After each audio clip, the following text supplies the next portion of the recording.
It's as close to time travel as we're gonna get. This Week in Music History with Marty Miller. Hello there, that will be me, and thank you for checking out the little podcast. This is where we go through a week in music history and we do it in less than 10 minutes. So let's stop wasting time and get on with it.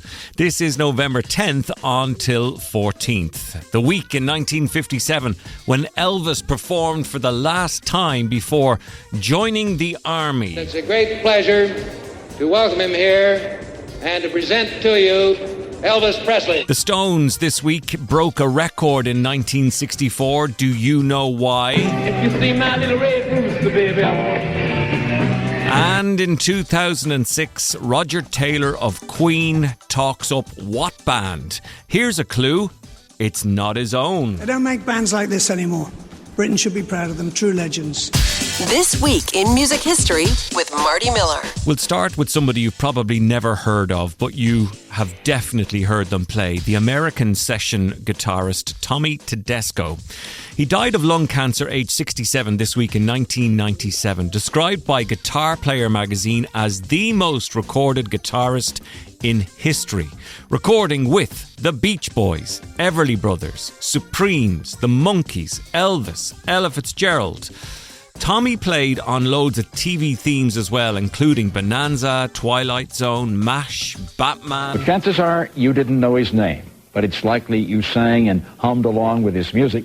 Famed studio guitarist Tommy Tedesco has died.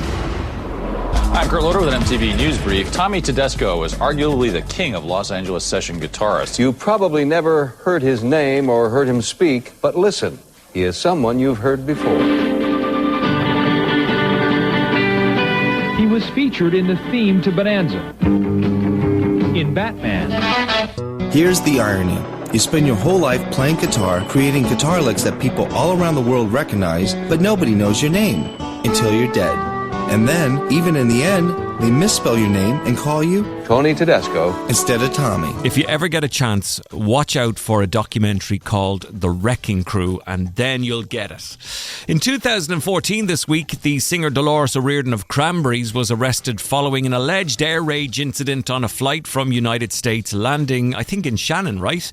Here's how it was reported in the States. Cranberries singer Dolores O'Riordan was arrested following a flight from New York to Ireland after she allegedly assaulted an airline staffer, and then she headbutted the cop who tried to arrest her.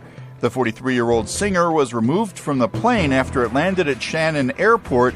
She was taken to a local hospital but is still in police custody. In 1957 this week, Elvis Presley played in Hawaii. This would be Elvis Presley's last concert of the 50s because he served in the United States Army between 58 and 1960. and it's a great pleasure to welcome him here and to present to you Elvis Presley. Well, since my baby loved me,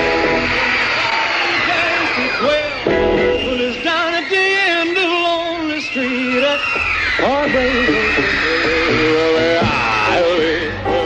This week in 1965, the Beatles' final recording session for their Rubber Soul album took place at Abbey Road in London. Get this for Turnabout. The album was on shop shelves by December 3rd. Less than a month later. That's very impressive. Rubber Soul really was a matter of having all experienced the recording studio, having grown musically as well, but mainly having experienced the studio and knowing the possibilities. We always wanted every single record to have a different sound. We never wanted to get trapped in this The Mersey beat. When we were working on Norwegian Wood, it just needed something. I just picked the sitar up and kind of found the notes, and I just kind of played it. I once had a girl, or should I say, she once had me. Our whole attitude was changing. We'd grown up a little. I think Grass was really influential in a lot of our changes, especially with the writers. Rubber Soul was an indication of the way things were going to go. It's one of my favourite albums. I think it's a great album. In 1965 this week, after changing his name from Toby Tyler to Mark Bolan, the future T-Rex star performed his first single called The Wizard on the UK television show Ready, Steady, Go. Sounded very different to how he would end up in T-Rex, I think. Golden eagles at his door, cats and bats play on the floor, silver sunlight in his eyes, he charms his magic from the This week in 2008, the brilliant Mitch Mitchell died. He was Jimi Hendrix drummer, part of the Jimi Hendrix Experience, and he was fantastic.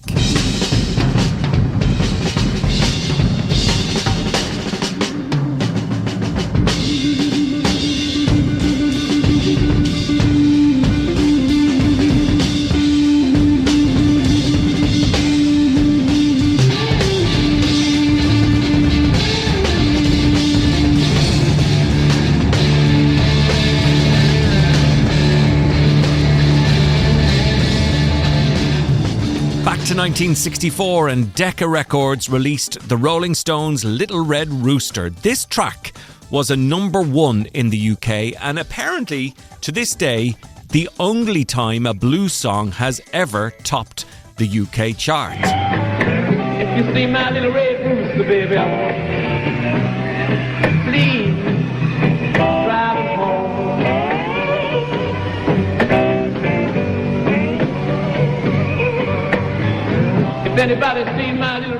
More chart stuff, and 1968 this time, when Hugo Montenegro was at number one in the UK singles chart with The Good, the Bad and the Ugly from the Clint Eastwood movie of the same name.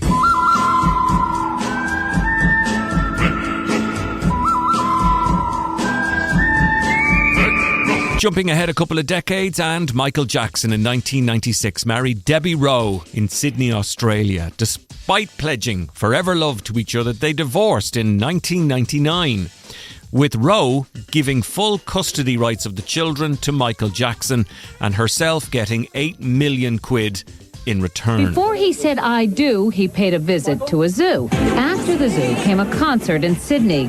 Little could Michael's adoring fans have suspected that after this performance, Michael would moonwalk down the aisle once again and pledge everlasting love to nurse Debbie Rowe, who is carrying his child. Finally, for this week in music history, Led Zeppelin were inducted into the UK Music Hall of Fame by Roger Taylor of Queen. Jimmy Page personally accepted the award. That was this week in 2006.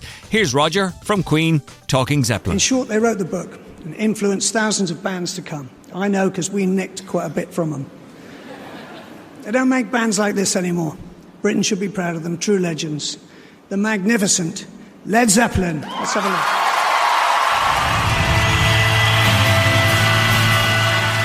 I'd like to introduce Led Zeppelin to you.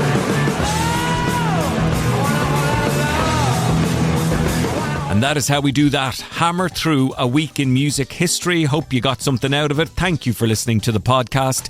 We'll do it again. Same time, same channel, next week. Zipping through a week in a matter of minutes. This week in music history, the podcast.